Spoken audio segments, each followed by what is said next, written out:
Welcome, everybody, to Rad Pod and Chill, where we're 100% sure that the Department of Justice must watch our show because they tend to drop like the best indictments on the day of air, LOL.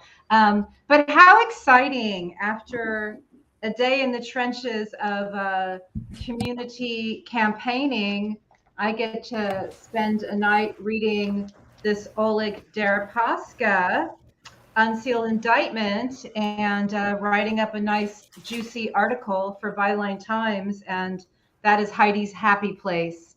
Hello, gentlemen.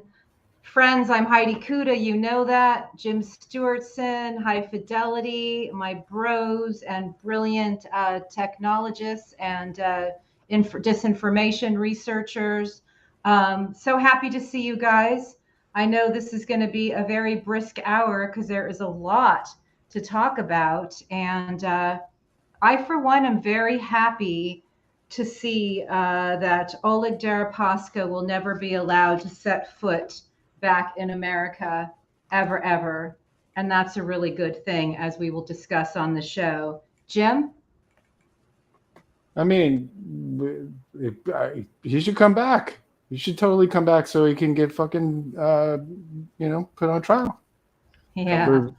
For being a psychopathic, anti-democratic Russian mafia boss who's been fucking running around for 20 years with Manafort and every other, Russian asset in the United States to try and destroy Ukraine. He's been doing it since they invited Manafort over there in 2003. And who did Manafort work for? What was he doing? He was you mean in Ukraine? Yeah. What was he doing in Ukraine? Who was he? He was working for Putin, trying to destroy the democratic government of free Ukraine, and has been for Viktor Yanukovych. Yeah. Yes, who was a fascist that they were trying to put in power, and eventually did. Yeah, and he stole a whole bunch of money. But Deripaska is also interesting for another reason. And a shout out to Scott Stedman, hat tip President Jackie. Deripaska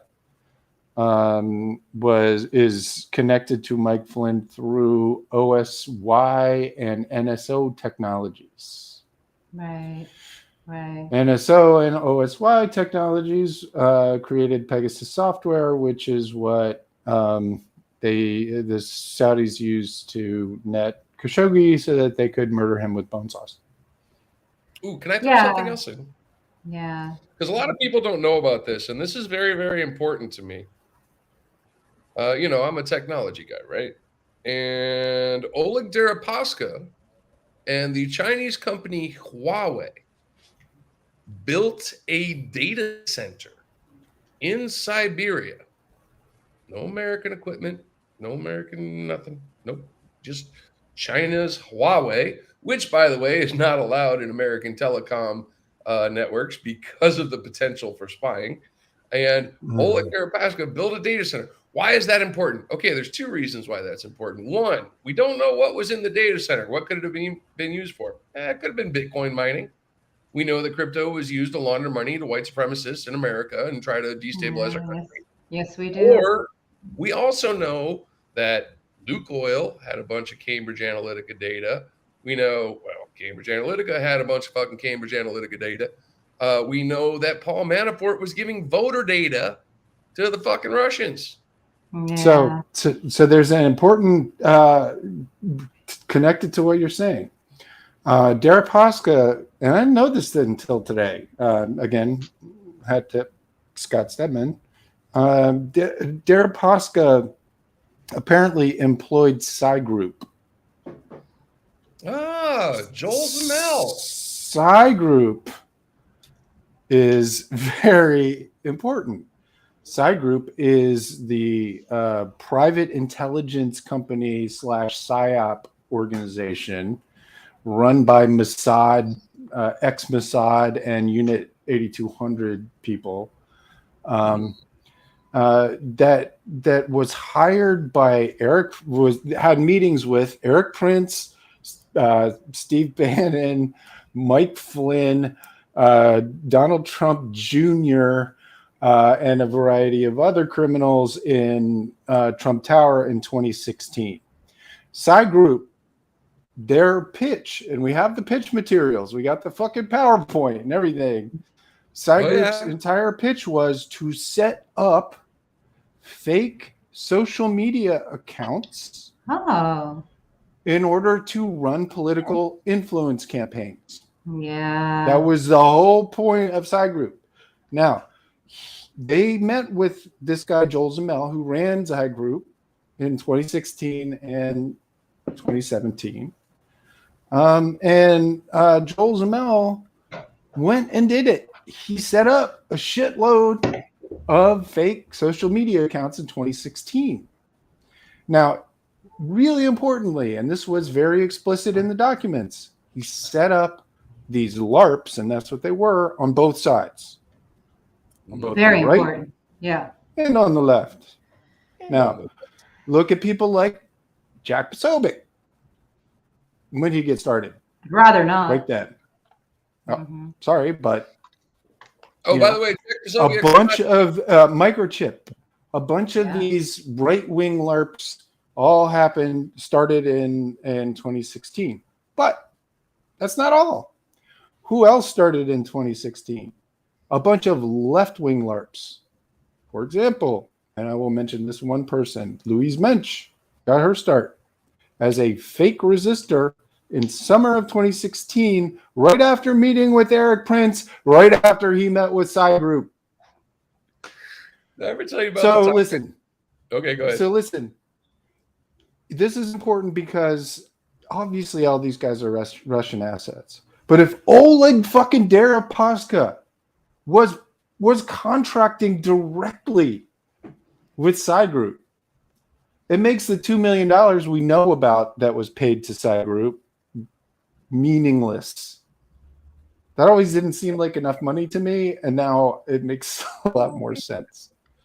Well, so I just wanted to point that all out because it ties a whole bunch of things together. Oh, I should mention just briefly some of those trolls who were put in place by Psy Group are the same people who are trolling us on our little podcast. Yeah. And you know why? Because we are rad. We're rad. So let me just take it back a little further. All right. Let me just take it back a little further, gentlemen. Let's go back to the explosion of sleazy lobbying. Okay. And let's talk about Bob Dole and the $500,000 plus, I think it was $560 million he took to get Deripaska a visa. Okay, so when we talk about this stuff, we are not talking about recent chicanery. We're talking about decades old, decades long, big games, big money. When Bob Dole died, I did not shed a tear because he was one of the people who actually invited in this infection. Also war hero, got brain fucked as an old guy, whatever. Bob Dole's a piece of shit, but not totally. Your point is incredibly well taken, which is that this goes back for fucking ever. But what? The earliest I can trace this back is to the shooting down of Korean Air Flight 007, when the guy who ran Western Goals got taken out and Jack Singlob took over that intelligence apparatus. Whoa, that is a deep cut, bro.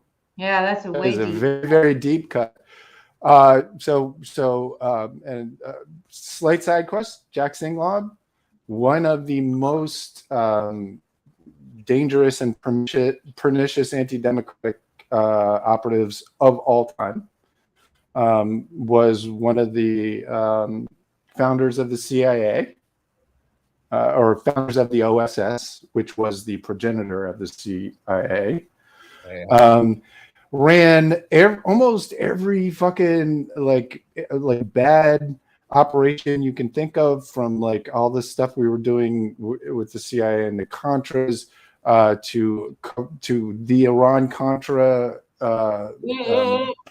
Before that, because yes, there's way before. He had a hand in the Iranian hostage situation, which caused Carter to lose the election and allowed Reagan to win.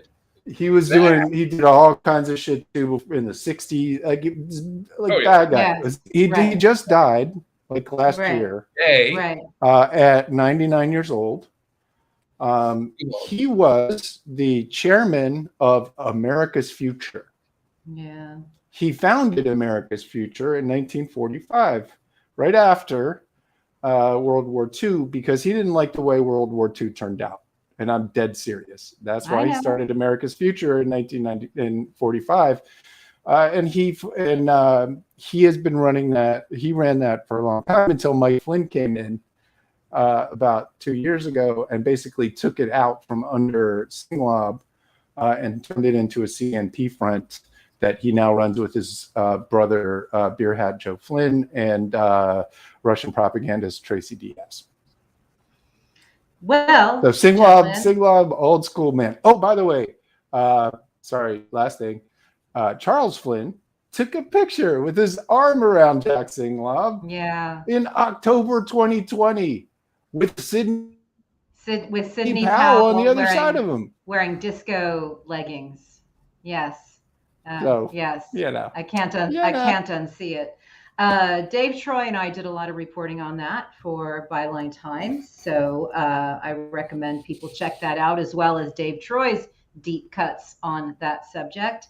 It is important to note, I dug up this old Wall Street Journal article, 2007 era, where it talks about former FBI Director William Sessions and how he once condemned the Russian mafia. We can beat organized crime. Fast forward 10 years, and he is the lawyer for Semyon Mogilevich. And this is where I learned that Bob Dole was responsible for Oleg Deripaska's visa, and on and on. And as we learned from our friend Craig Unger, these guys did not have to bribe their way, these Russian mafiosos, into our country. They could just hire a K Street lobbyist. Yeah. Sometimes they were the... What state is Deripaska very heavily invested in?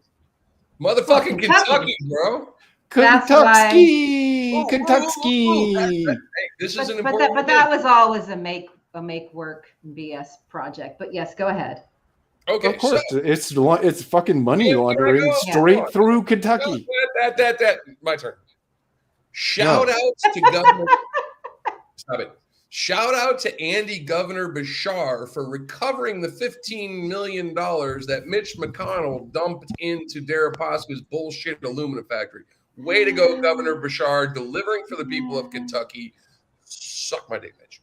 Sorry. Hey, that is the one verboten thing. No, there will be none of that.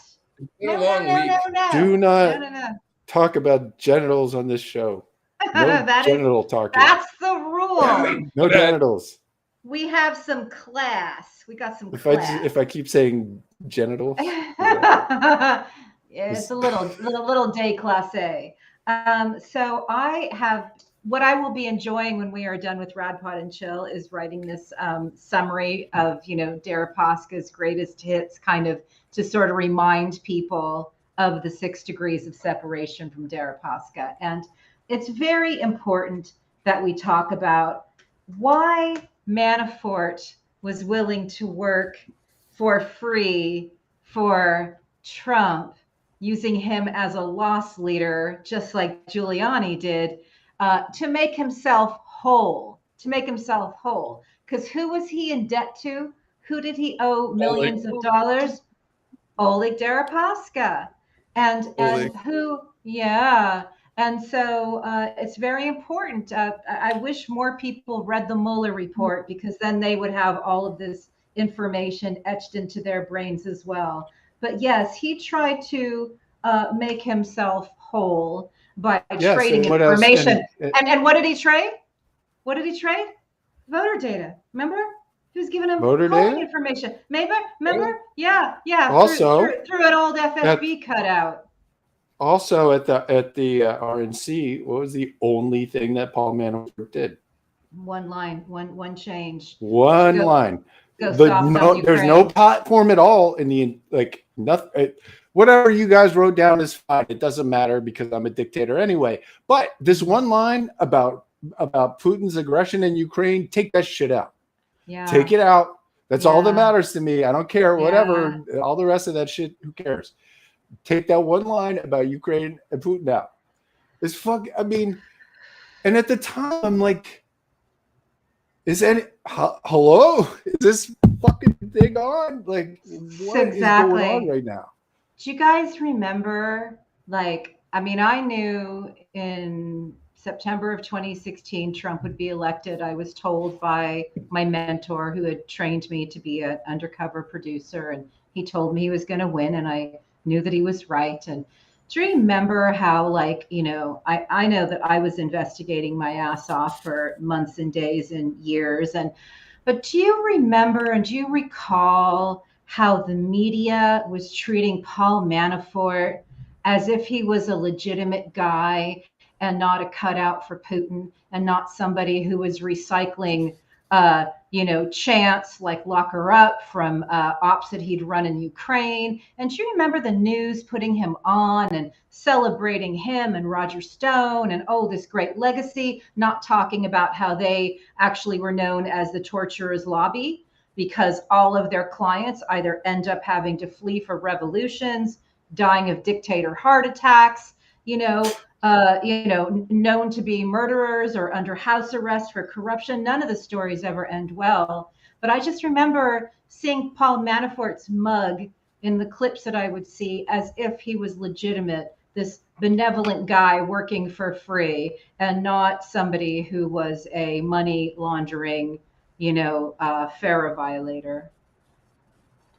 I gotta say something here real fast.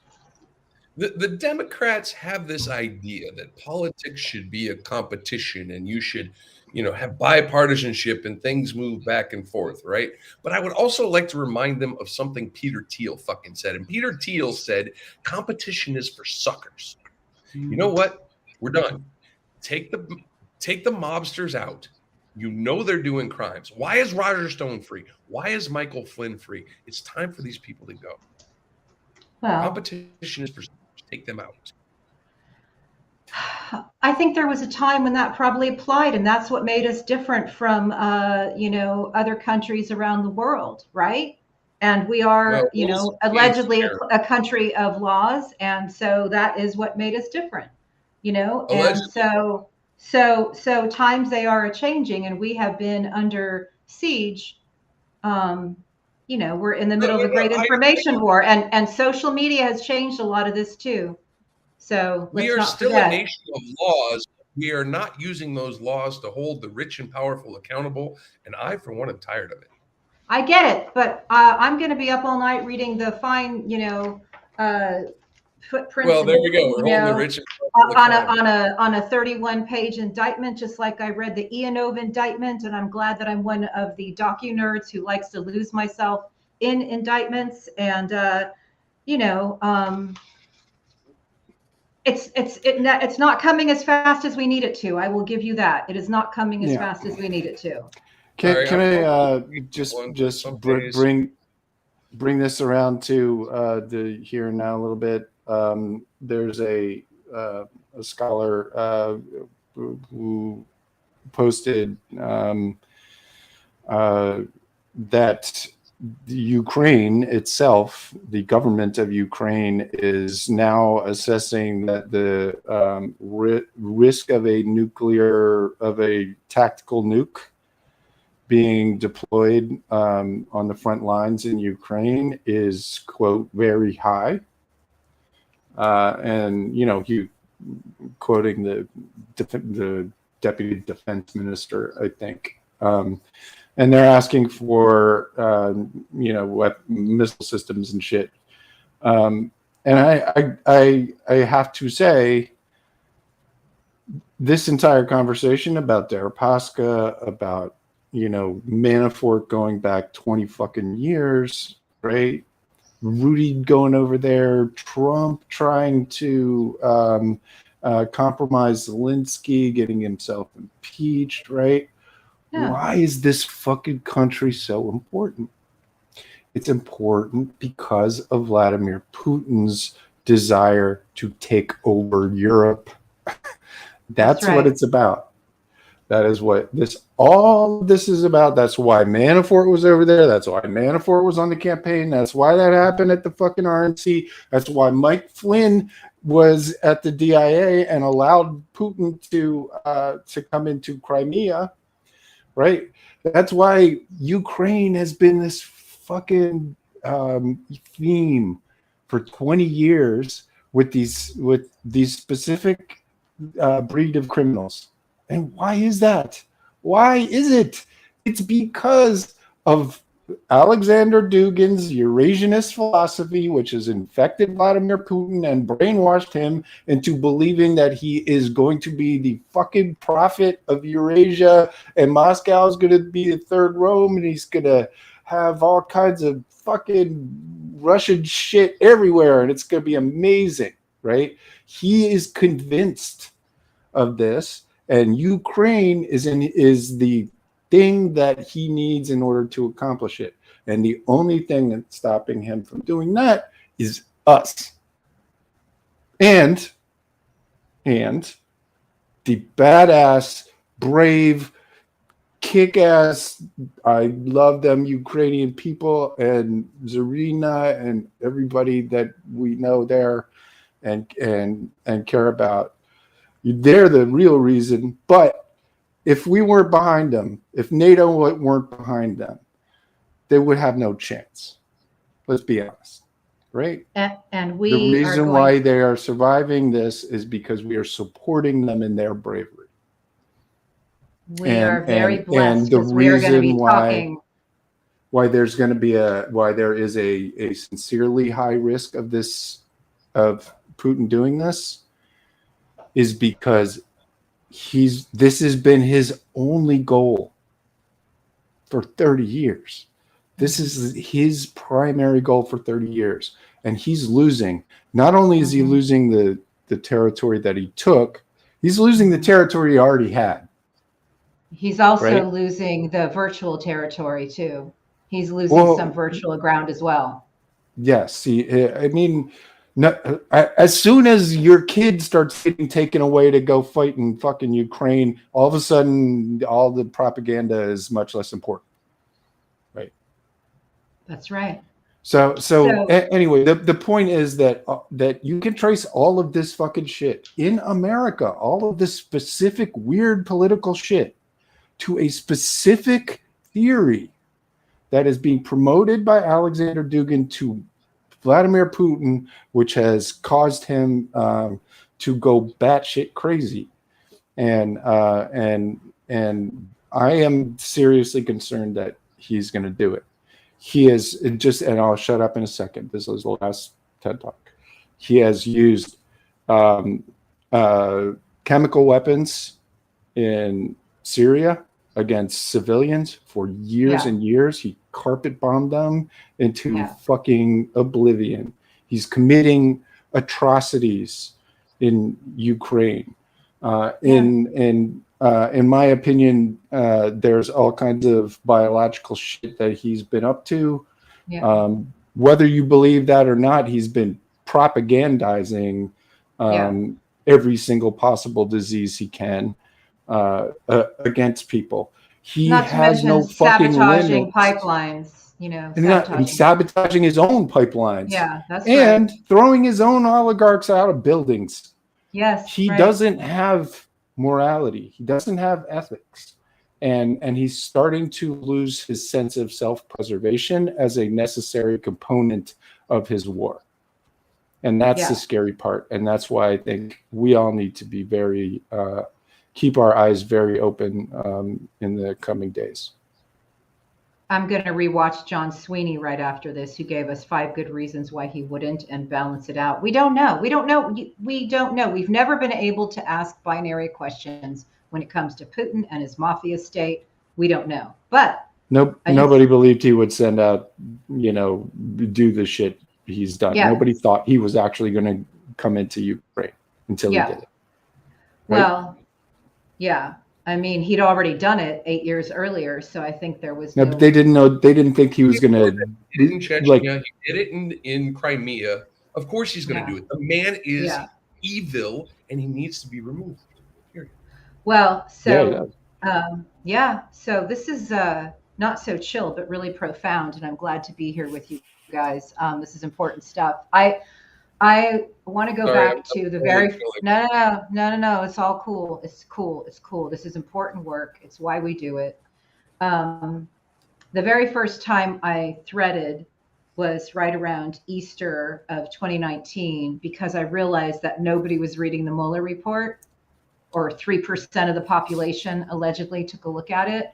So I did a 90 tweet thread on it, and I'm just pulling it up right now, and I'm looking at number 19. Manafort instructs Gates to give Kilmanik, who has ties to Russian intelligence, internal polling data to share with others in Ukraine and Deripaska. Wonder what, Russian intelligence would have found useful about internal polling data. We knew that they'd already sent out advanced spies. We knew that. They'd sent out advanced people to see what our turmoil was, and they came back and said, here's the purple states, here's their issues. You can beat them with racism, you can beat them with misogyny, here's how you push people further to the left, and here's how you push people further to the right. And we're still living in that. Our minds are still being hacked. That's why I asked you to pull Todd Helmus's interview from the Rand Corporation. I don't know if you were able to do that. I don't think I have it. It's a 1-minute clip. I'll retweet it right now in real time. But it's so important that people realize that our minds are being played with information being handed over and activated by the fifth column in America. And that's not cute, No, not at all. Actually, can I bring up 2 things about polling data? Polling data on the marketing level gives you the ability to target advertisements and target manipulations into certain geographical areas, specific, sometimes even as deep as the person. Now, the other thing you can do with that, I want people to think back to when GiveSendGo was hacked and all that information came out, right? And what did the Washington Post do? The Washington Post gave us a zip code map of where the most donations came from. If you overlay polling data, I bet you that'll match up damn near exactly. Because what you can do with that is you can say, well, we know a bunch of the people in this zip code vote this way. So if we need to launder money through political contributions, we can say it came from this area.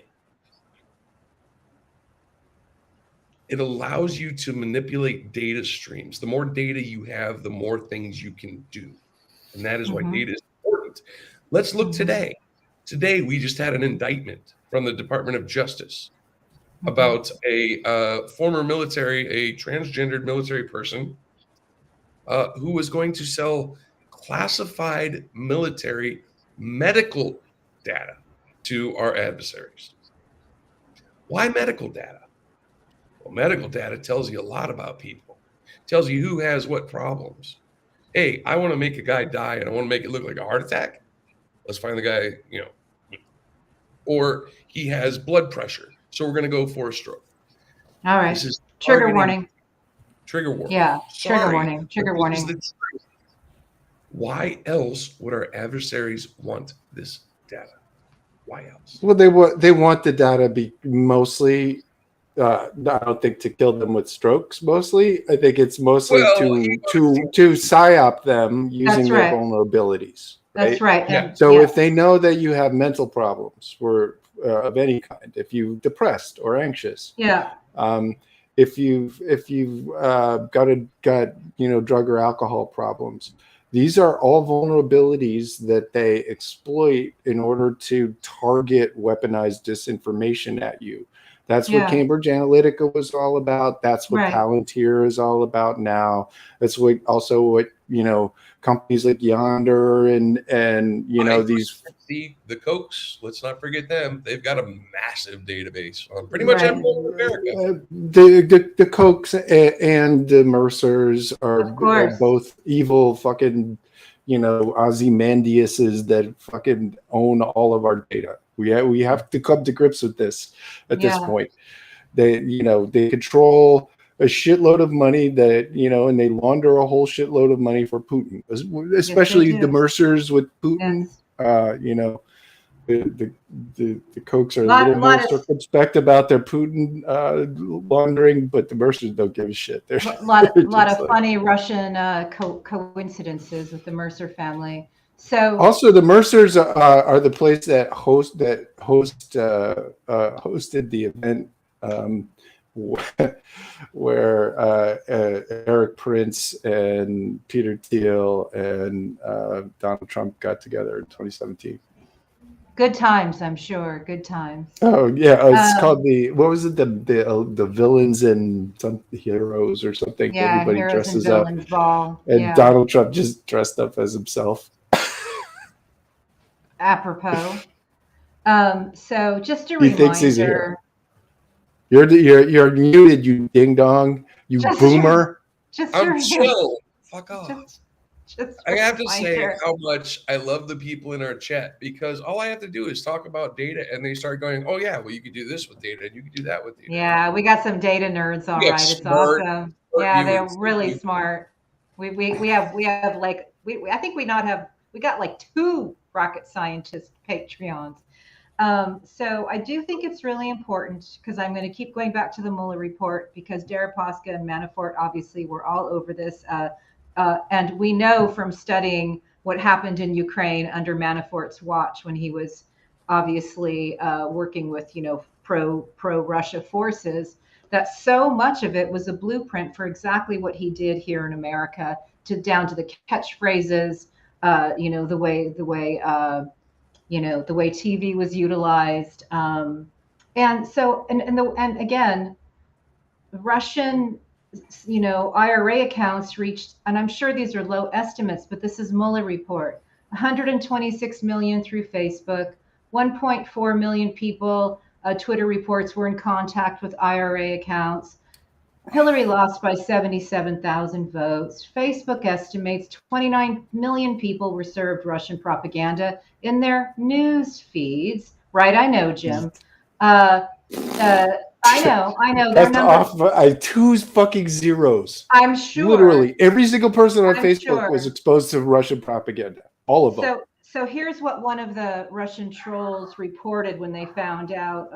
They knew at one point they'd been busted, but the troll is reporting to its supervisor, it is imperative to intensify criticizing Hillary Clinton. They had to keep turning up the venom. Just like we know, they had to keep cranking it up and cranking it out. And do you remember, you guys, I don't know if you were on Twitter or not, but in 2016, it was so weird. It was like, this massive misogynistic. I was phone banking for Hillary, and it was like, if I were to put an article celebrating the fact that I was actually phone banking for her, the venom from even people I knew who had been so emboldened to be so hateful. And it was just, And I will never, It's ever. psyops. It was fucking know. MAGA 3X I know. and the left and the equivalent people on the left who Yeah. turned up Bernie's fans and turned it into a fucking anti-Hillary hate cult. I mean, Yes. they in sum, right? The whole thing was blame Hillary, not the Russians. Yeah. Both sides, Yeah. the same Yeah. message, right? Yeah. Whether it's fucking Chapo Trap House, who was Yeah. out there, trolling people into suicide on the fucking left, Yeah. versus people on the right. It's the same thing. It was there to tear down the most qualified person to ever run for president. Right. That's all it was about, and to put a fucking Russian puppet in the White House. And they did. Speaking of putting a Russian puppet in the White House, that was done by Mike Flynn. And I wanted to mention a QAnon thing if I could, because Please. there was a sort of a significant event today. And I'm not connected to my shit. So Hi-Fi, I don't know if you could get I know what you're talking about. Yeah, I'll see if I can pull it up. The Jim Watkins one? Yeah.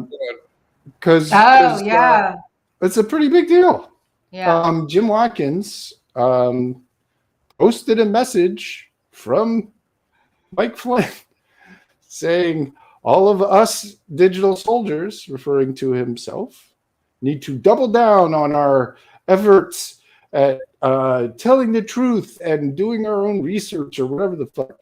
It was just pure QAnon shit coming from Mike Flynn through Jim Watkins, the owner of 8chan, where Q lived for years. Right. Flynn was always speaking through Jim Watkins on his website. So gross. I've proved this over and over again. But now that he's desperate, now that he has to disclaim Q, sort of, right? He's literally just having Jim Watkins deliver messages to QAnon directly, right? This is from Jim Watkins. Last night, General Flynn asked me to pass along a specific message to my fellow digital soldiers. Remember, digital soldiers is the term that Mike Flynn invented for MAGA 3X after the 2016 election because he was so proud that they stole it for him. Right. That's what digital soldiers are. He named it well before QAnon, but QAnon adopted it, right? When he got picked off by the FBI for talking to the Russians illegally, yada, yada. So anyway, here's Jim Watkins, who owns 8chan, created by Fred Brennan for Gamergate a long time ago. Here's Jim Watkins delivering Q's messages, as he always has, as we've been saying for a couple of years. It's right here. This is what he always did. He's just trying to find other ways of doing it. If you recall, a couple months ago, like Jim Watkins made a failed effort at reviving Q on behalf of Mike Flynn, and he fucked it up so bad.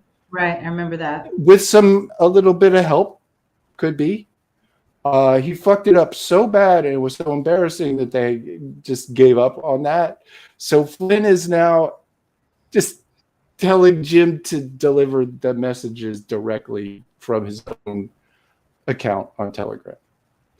Yeah, so, Mike Flynn is Q. He's always been Q. Jim Watkins ran the website. Or no, Jim Watkins owned the website. Warren Watkins ran it. That's it. Stop fucking complicating things, everybody. It's not complicated. No, and they're making it actually quite obvious. Is Jim frozen? Oh, there he goes. So as no, I'm just being steely-eyed, Heidi. Actually, you were like, so doesn't mean being steely-eyed.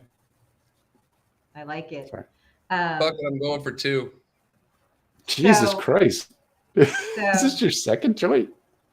No, he doesn't smoke. Yeah, it's tobacco. It's tobacco in Yes. Ohio. Well, no, Oh, So, that's right. a mixture of herbs and some yeah. tobacco. Yeah, it's all Herbs and spices. vitamin C and vitamin K. So it's important to remember as we take a trip down memory lane here, who was retweeting propaganda. And remember, leading up the week before the election of 2016, Russian propaganda accounts tweeted 1 million times. And again, Jim, there's probably a zero missing, but that's what was documented in the Mueller report. Because you remember the escalation and the mania. And the biggest tip off to me that something had really gone amiss and that there was something really, there's a lot of things I had written about how it never felt organic, and I'd started writing about it. But November 9th, the contracts ended and it was completely quiet. There was like no trolls. All of a sudden, a press reset. You talk about that switch that gets flipped. And so that, and then of course, they realized there was a glaring, error. And then they started up again. The accounts were paid again. But who was retweeting Russian propaganda? Who was retweeting Russian propaganda? Donald Trump Jr. tweeting one of the most offensive of the Russian propaganda IRA accounts, 10 GOP, alleging to be from Tennessee. It was all fucking St. Petersburg. Kellyanne Conway, Michael Flynn, Parscale, obviously, and of course, King Troll himself, Trump. Very, very important. And that's why I launched that petition to try to see what was coming from the Trump campaign and what was coming out of St. Petersburg.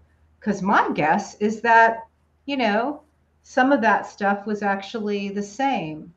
But Well, there were two separate things, right? And this is really important, right? Because you look at Deripaska, for example, like paying Psy Group to run Russian influence campaigns in America. Oh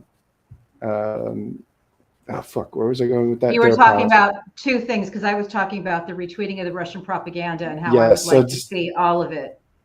Yes. I forgot what I was going to say. I had two things and now I have zero things. And it'll come back. And Hi-Fi is the one who's smoking weed right now, not me. So, but here's the thing that's very important to remember. Maybe if I should sleep. Maybe if you smoke, you'll remember. But Project Alamo Independent learning had who and what embedded in San Antonio, Texas. Who was embedded? Cambridge Analytica, right? They had Cambridge Analytica embedded in their office. Project Alamo, Parscale's operation. They had somebody from Facebook embedded in their operation in San Antonio. And who else? And what else did they have? Somebody from YouTube. We should probably bring Alex Winter back and talk about that a bit more. Yeah. So what I was going to say is that there were Russian bots, right? Mm-hmm. Yes. That people talk about. And yes, there was some of that. Some of it was automated. But for the most part, it wasn't automated. Like this whole thing about bots is frankly largely bullshit. Mm-hmm. Like most of these accounts are run by people. Mm-hmm. And yes, a bunch of them were being run by people who were in St. Petersburg at the Internet Research Agency. Mm-hmm. The reason why I mentioned Deripaska is because Deripaska was paying Psy Group to do it here, right? Yeah. So you had what was kind of honestly fairly obvious Russian propaganda coming out of the IRA. That wasn't really the most damaging part of it. The most damaging was the propaganda coming out of people in America who were LARPing as patriots or whatever the fuck, but were really there to run psyops for Putin and Flynn. Well, today when thank you for waiting through my senior moment. we all Can have I tell a them. little story? Just a little story. Well, before you do, take a note, because I wanted to point out that the moment that I got the news from you, Hi-Fi, about the unsealed indictment against Deripaska, and I immediately dove in and found out about the fact that he was paying a lot of money to ensure that his child was born in the U.S. and has U.S. citizenship. didn't work with the second child, but he made it happen with that particular child. But the first thing I could think to write before I could even make my way through the whole indictment was that Mitch McConnell's knees must be watering. That is a great line from Charles P. Pierce. I don't know what it means. Actually, now I do know what it means. I do know what it means. It means he peed his pants. If your knees are watering, it's because you peed your pants. I never knew what it meant. I just thought it was super clever. I was going with their shaking. Like they took the water. They got jelly. All I know is I prefer my hashtag the clenching. Yeah, the clenching's great too. So the reason I wrote that Mitch McConnell's knees must be watering is you guys will all recall that one of the great things to come out of Deripaska's forays into Kentucky was the tag Moscow Mitch, which he never, ever lived down. That continues to stick till this day.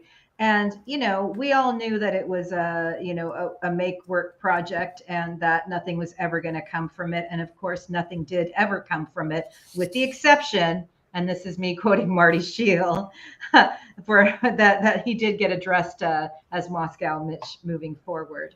But yeah, that was weird to have that happening when we knew our country was under attack. And here's Mitch McConnell, cozying up to one of the, these oligarchs don't have choir boy reputations, and Deripaska is no exception to that rule. All right. So I got to point out some things here. It's not Moscow Mitch. It's Manchuria to Moscow Mitch, because his wife, Elaine Chao, her family runs a shipping company that runs drugs. Drugs have been found on their boats. So Allegedly. No. The drugs were found on their boat.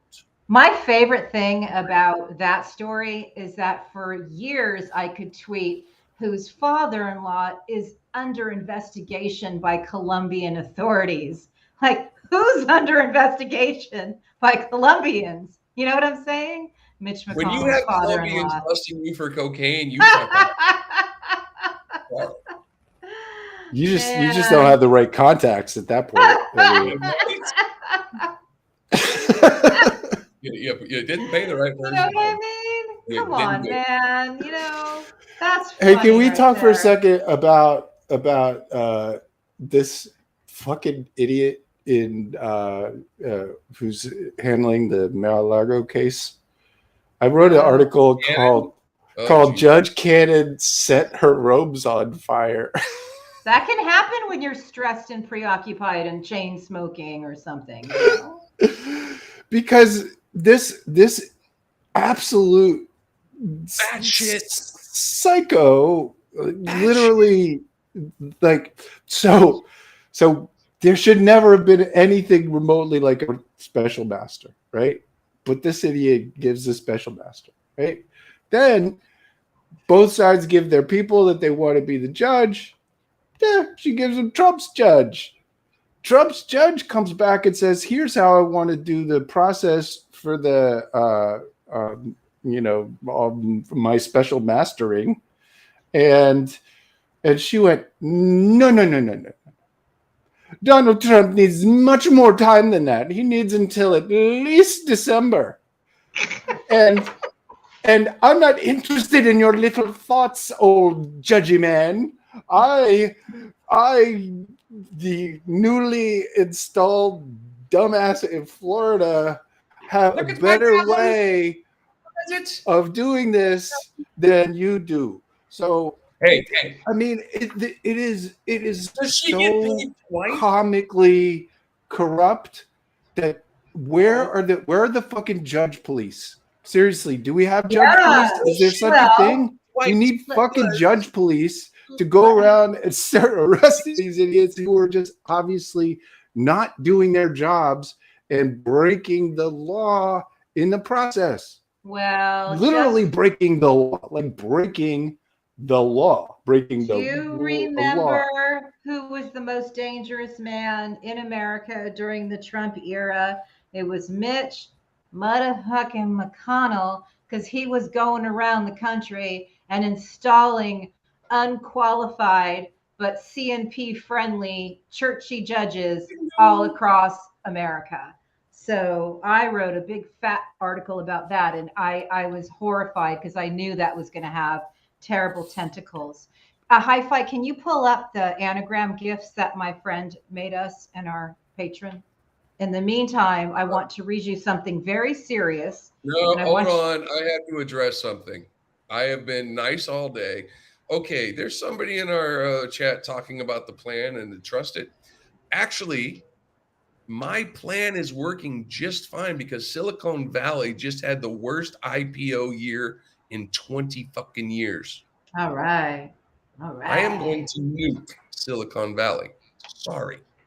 Well, he doesn't mean that literally. What he means is that he would like very much to have a big tech treaty and have people at the head replaced, traders go to prison, and have a nice fresh start with rainbows and unicorns. That was really what he meant. LOL. I No, need to read you something. what I really meant was have women take all over all the tech companies in Silicon Valley because the tech bros have got to go. Just period. They got to go. I'm sure they'd agree with you. A lot of them, I'm sure, worked very hard and probably don't get paid anywhere near what the bros get paid. Okay, so I want to say something very serious because I had Marty take a look at the indictment for Deripaska, and he ran through some of the greatest hits and some of the things that we must never forget. And obviously, his connections with Manafort are, very important. But I just want to bring up his last point, and this is very serious. It's why we do the show. It's our reminder always to vote, vote, vote, vote like your democracy depends on it. Don't sit this one out, kids. He said that should the Republicans win back the Senate and the House in November, then that oversight will be buried for the duration of Moscow Mitch's tenure. Nothing will come of the House January 6th insurrection investigation, and the House will roll back Biden's historic legislation fully funding the IRS to audit and investigate the multimillionaires who fund the Republican Party, who work so closely with the banks and the Russians and anyone else that protects their wealth and power. So what that is kind of, this is that beautiful film with Jimmy Stewart, the Christmas movie. You've got two futures. You've got, Next Stop Pottersville, which is all crime and corruption and misery, or you've got It's a Wonderful Life. You've got the ability, all of you watching, all of your friends, send this to everybody. You guys have the ability to make sure that our democracy continues to soldier on, because I don't want Pottersville. I'm sure you guys don't either. And that's what we're facing down. So with that, if you can't pull up the gifts, the anagram gifts, then I will read them to everybody. What do you say? Oh no. Ready? Oh, Ready? here it is. Oleg. And what does Oleg go to? Let's look. It goes to Aged Liar Spoke. All right. That's cool. And again, this is a tribute to Sean Connor, who was the master of the anagrams. One of our friends volunteered to continue doing that. So that's one. So let's go on to the next one if you can. There should be 4 of them. I actually have 6, but I'm trying to figure out which one's better. Yeah, just do 1 or 2. We got a few minutes left. All right, here. Let's do because I am just so happy that this guy got busted, and the way he got busted, I mean, that's freaking historic. So we are going to do Insurrectionist Cooey Griffin. Oh, I love it. Brewing riots and sufficiency. Clearly, this is from the rocket scientist. People may not know who Cooley Griffin is. There's a group called Cowboys for Trump, and Cowboys for Trump is one guy named Cooley Griffin who fucking takes his horse everywhere with him so he can take pictures with his fucking MAGA hat and a horse, and he calls himself Cowboy for Trump, and he's just one of the saddest little chuds in the history We of did mankind. a breaking news special because he made history by being the first public official banned from public that's office right. in a century plus because he committed treason, insurrection. Cowboy for Trump. Yeah. You remember the bikers for Trump? That was another nice Russian psyop pulled straight from the Kremlin. Did you see Tucker Carlson talking to the Hells Angels? What the hell happened to the Hells Angels? Yeah, right. They used to be. Well, I mean, they were bad. They didn't used to be anything good, bro. Yeah. Don't fucking try that shit. Yeah. I grew You up. ever seen Altamont? I grew up around bikers, man. They were like my big uncles. They were okay. Yeah. I get it. I've known lots of bikers. Not all I mean, for fuck's sake, not all bikers are bad. But Hell's Angels are different, bro. Those are bad people. Well, I know sober bikers. I know the sober biker set. They're pretty cool. There's nothing wrong with fucking motorcycles. I love motorcycles. Yeah. I have this big ass scar on my head because I tried to ride one when I was 14. I got one special thing is, and this explains a lot, and my trolls are gonna love this. You can actually put your finger in my skull right here because I got a big old dent in it from the rock that I landed on. It's awesome. All I know is that your trolls really do love you. They've got a job to do, and they cannot quit me. They hate them. They must hate themselves. We're job creators. We're job right. One thing I did notice, though, is that for the Russian spies and the fifth column, subversion operators, subversive operators, I think things do get lost in translation. They get their original script in Russian, then it's got to get translated. And sometimes they just get things wrong, because I know that there was a comment not to take my work on Trump and Putin seriously because, I enable my friends here, and what it said in the original context was take my work fucking seriously, because I was smart enough to do a show with these guys who are incredibly talented and just a force to be reckoned with. And so so that said, don't miss my Deripaska report in the morning on Byline Times, because I'm very excited. Like I cannot don't miss it. Don't miss Heidi on Byline Times. I cannot wait to savor this and highlight it and then read all my notes from Marty and then piece it together, and somewhere around 1:34 a.m. Pacific time I'll be like, and then I'll still get through it because I've been doing it for years and happy to be of service. All right, gentlemen, this was a good show and a great day.